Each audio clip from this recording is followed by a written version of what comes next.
This is Austin with One Wheel Parts, and today I'm going to be showing you how to install the ice blocks. So there are two differences to these ice blocks. One of them has a shim that goes with it and a cutout for the motor cable to fit through. This is going to go on the side with your motor cable. The other one has no shim and no cutout for your cable, and this is going to go on the other side. So first things first, let's go ahead and take the back plates off both of our ice blocks and remove the inner screws.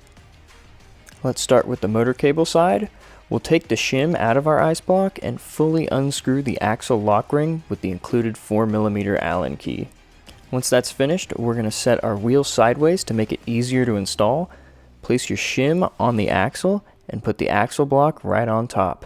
Be sure to thread the cable through the notch cutout for it and press it all the way down once you've got that threaded through. Next, let's put our axle ring back together.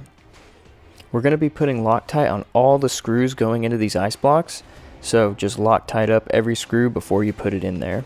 So we'll put a dab of Loctite on your screw and put the axle ring back on. It's important to not tighten these fully down, as we need to get our center screws aligned first, so just get them threaded in there and then we'll tighten them down later. Once those are in, we're going to dab some Loctite on our center screws and install them.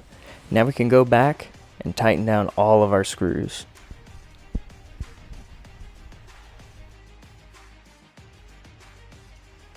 So now let's move on to the other side.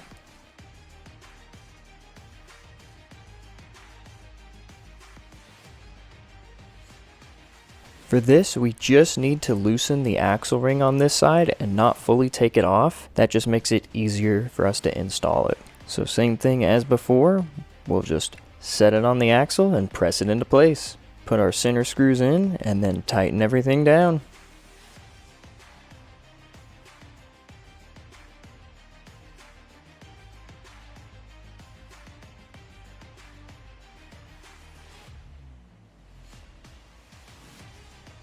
Once all our screws are in on both sides, we're going to come in and tighten them all the way down.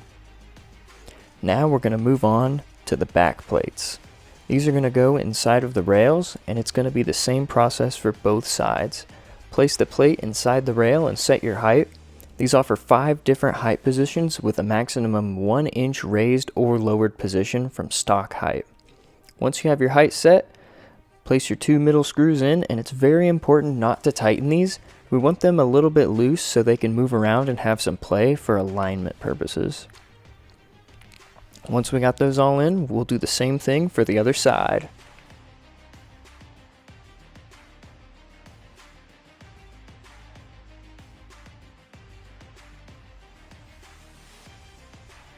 Once they are both in there, we can set the board on our wheel. Be sure to tuck your motor cable out of the way so it doesn't get sheared off or cut when you set the board back down onto our wheel.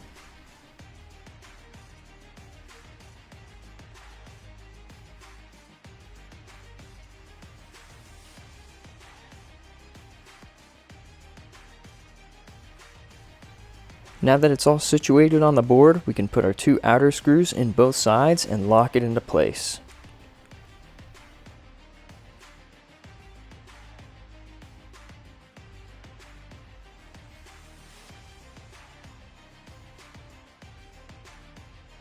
Once all our screws are in on both sides, we're going to come in and tighten them all the way down.